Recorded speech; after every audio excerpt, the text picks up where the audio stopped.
अच्छा, पहला क्वेश्चन है, let me discuss the logic portion please. 195 क्या फरमाता है? How many triangles are found by drawing diagonals in a square? देख ले प्लीज, माला टाइम राकी बजर बूशी, ये स्क्वायर है, मैंने एक डायगोनल ड्रा किया, आपको कितने ट्राइंगल मिल गए? तो आपने सीखा कि वन डायगोनल कितने ट्राइंगल बनाता है? 2 ट्राइंगल्स बनाता है।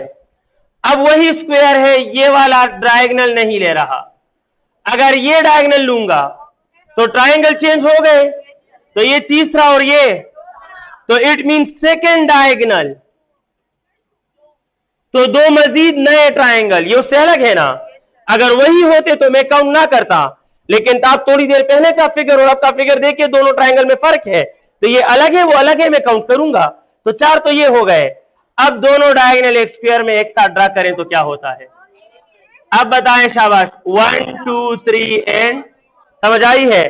तो एक स्क्वायर के अंदर जब हम दो डायगोनल ड्रा करते हैं तो 4 छोटे ट्राइंगल और 4 बड़े ट्राइंगल, तो जॉइंट ट्राइंगल्स कितने बनते हैं? शाबाश, वो 4 बनते हैं। तो टोटल ट्राइंगल्स कितने हो गए? There are 8 triangles formed. When we draw the 2 diagonals of a square we will get 8 triangles. Correct option क्या है? शाबाश, सी, ठीक है। 196 और 196 प्लीज किधर सेम है? वो ट्राइंगल दोनों सेम थे, आप जाके चेक करें ना जनाब, ये एक स्क्वायर ये दूसरा स्क्वायर, ऐसा ट्राइंगल और ऐसा, क्या ये दोनों ट्राइंगल आपको सेम नजर आते हैं? ये दोनों और ये दोनों सेम है, अलग अलग ट्राइंगल है, शेप लोकेशन सब कुछ अलग है। एनी हाउ 196 प्लीज, 196 पे बात करूंगा। 392 and the next question is 241, the next question is 4163। what will be the next term? शाबाश, द सिंपल लॉजिक, गौर से सुने, जो मिड में होगा that will be the square of left, और जो लास्ट में होगा that will be 1 less than left, left पर जो है उससे एक कम। अब सबूत दे रहा हूं, ये मिड में है या नहीं है? लेकिन ये 3 का स्क्वायर है, ये लास्ट में है या नहीं? और ये इस 3 से एक, तो लास्ट वाला लेफ्ट वाले से एक कम है और मिड वाला लेफ्ट वाले का स्क्वायर है। ये 4 इसका स्क्वायर है या नहीं है? और 1 इससे एक कम है या नहीं? ये 16 4 का स्क्वायर है या नहीं है? और ये 3 से एक कम है या नहीं है? तो वो नंबर ठीक होगा जिसमें ये दोनों रूल्स पाले जाते हैं, और वो है option D. 49 is the square of 7 and 6 is 1 less than 7। तो करेक्ट ऑप्शन है 7496, ऑप्शन डी ठीक है। हमारा नेक्स्ट क्वेश्चन 197 फरमाता खगुरु है, the father of A is the grandfather of C. ये है जनाब आला ए, और उल्टा में हुई लो 197 है। अच्छा कोई बात नहीं, पंसी में ना कि नो खैर दे। 798 और 687 और जनाब आला 576 नोट ना है मां, लेकिन देखो 765 11 डिक्रीज, 987 डिक्रीज और 76 डिक्रीज देखा ना, तो आगे होगा 465 354 और 243, और ये कौन सा टर्म है? और वो 6 मांग रहे हैं, तो 243 सही है। करेक्ट ऑप्शन है सी। अच्छा जनाब आला 198 आपके लिए प्लीज, द 198 आता सवाई खानानो, ये कहता है कि 2 बंदे हैं, एक ए है और एक सी है और ए का जो बाप है, सुने प्लीज, ए का जो बाप है वो सी के बाप का भी बाप है वो सी के ए का जो बाप है, यानी जो भी इधर बंदा मौजूद है, जो भी है अननोन बंदा जो भी है, वो बंदा ए का तो बाप है, लेकिन सी के बाप का ग्रैंडफादर इसी को बोलते हैं, इसी को बोलते हैं। तो यहाँ जो बंदा है वो ए का बाप है और सी के बाप का बाप है, तो इट मीन के ए और सी में कौन सा रिश्ता पॉसिबल, एक एक ऑप्शन चेक करते हैं and we have to choose the best option. कौन सा ऑप्शन खाना तसवा है? यस यू, जो काफी गौर से देख रहा है, खैर तो है। दादा याद आ गया, क्या मसला है? दादा तो याद नहीं आया, अभी काफी डीप सोच में है, खुदा खैर करे। जवाब ही नहीं दे रहा। तसपोश में खाना जवाब क्या होगा? एक एक ऑप्शन उठा लेते हैं। हमारा क्या जाता है, एक ऑप्शन देखते हैं, क्या ये ब्रदर सिस्टर हो सकते हैं? अगर ये ब्रदर सिस्टर होते तो दोनों का बाप एक ही होता, अगर ये इसका बाप है तो इसका भी बाप होता, अगर दोनों ब्रदर्स हैं, दोनों सिस्टर तो बाप सेम है। लेकिन माय डियर स्टूडेंट, फादर सन, ये जो है ये सी का क्या है और सी ए का क्या है? सन है, क्योंकि ये फादर है। तो देखो, ये इसका बाप है और ये इसके लिए बाप का बाप है। समझ आई है ना? मैं उम्मीद करता हूं समझ गए हैं। और father and son option A ठीक है। Let me entertain 199 please, don't talk please. अच्छा, इस ट्राइंगल को देखें, यहां 4 है, यहां 2 है, यहां 8 है। इस ट्राइंगल को देखिएगा, यहां 10 है, यहां 5 है, यहां 50।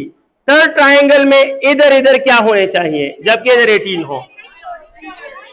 ज्यादातर बच्चे जो जल्दी में होते हैं 9 2 ले लेंगे, अच्छा है। 4 2s are 8, 10 5s are 50, तो 9 2s are 18 भी है। बट बेहतर ऑप्शन, बेस्ट ऑप्शन, बेहतरीन ऑप्शन जिसमें ज्यादा लॉजिक मिलते हैं, ये वाला जो होता है ये उस वाले के हाफ और ये उसके डबल। सिर्फ इनके प्रोडक्ट से टॉप नहीं आना चाहिए। 2 is the half of 4, 5 is the half of 10। तो यहां 9 और 2 लगाओगे तो गलत क्यों होगा? क्योंकि 9 2s are 18 तो ठीक है, but 2 is not the half of 9। The actual answer is 6 and 3, which will satisfy and verify all the constraints and conditions। समझ आ गई है? यानी 6 3s are 18 भी बनता है और 3 is the half of 6 भी है। और एक और लॉजिक देके, जो सही आंसर है वो बाद में बताया है। समझ आई है ना? ताकि क्या है, जो भी है, जो भी है, दो का है, फरेब ही लॉजिक है।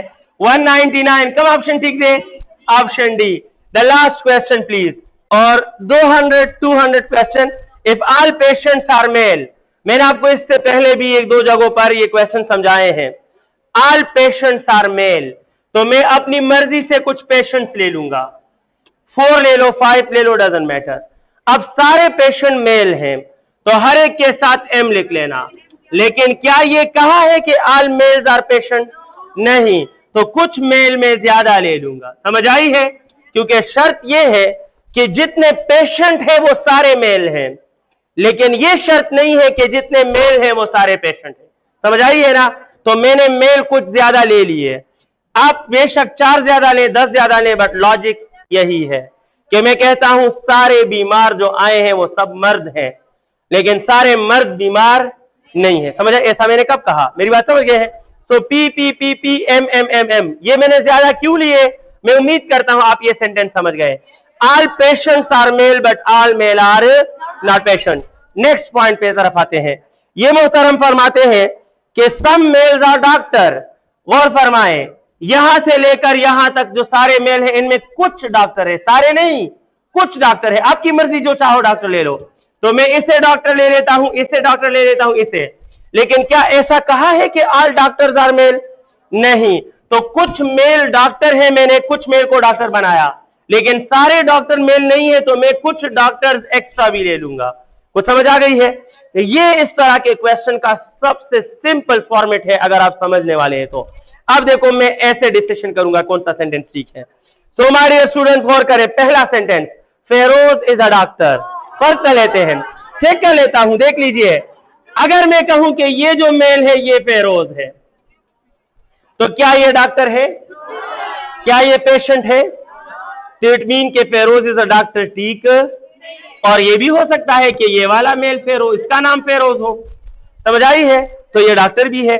सो इट मीन अगर आप ऐसा जुमला बोल देते कि फेरोज में बी अ डॉक्टर, तो फिर ठीक था। लेकिन Feroz is a doctor confidence के साथ कैसे कह सकते हो? फेरोज तो इधर भी हो सकता है, बेचारा पेशेंट भी हो सकता है, समझ आई है ना। तो ऐसा ना करें। इट मीन के पहला जुमला क्या है, दागा सेवाई, पहला जुमला बिल्कुल गलत है। फेरोज इधर भी हो सकता है जो कि ना पेशेंट है ना डॉक्टर है, और फेरोज इधर भी हो सकता है जो डॉक्टर है, और फेरोज इधर हो सकता है जो पेशेंट बन के आया है। मेरी बात समझ गए ना। तो ऑल पॉसिबल, तो फर्स्ट ऑप्शन ठीक है, ये बिल्कुल गलत है, समझ आ गई। अथेंटिक बात नहीं कर सकते। पहला सेंटेंस कब ठीक होगा, फेरोज में बी अ डॉक्टर, फिर ठीक था, अब गलत है। अब सेकेंड सेंटेंस पे बात करूंगा। सेकेंड सेंटेंस एक है, Madiha is a patient, the simplest format is Madiha is a patient, देखो मुकम्मल नारवादा क्यों बताता हूं, यहां पर गौर करें please. Feroz is a doctor, तो वो तो फिर भी पॉसिबल में आता है, कि जरूरी नहीं लेकिन पॉसिबल है। लेकिन कहा गया है कि पेशेंट सारे मर्द हैं, तो पेशेंट में मदीहा नाम का कोई नहीं होगा। अब कोई मर्द नाम मदीहा रखे वो अलग बात है। तो मदीहा इज अ पेशेंट, ये बिल्कुल गलत है। क्या है ये, बिल्कुल क्या है जनाब आला, ये बिल्कुल गलत है। संगा डी ठीक है, नाइदर वन नॉर टू।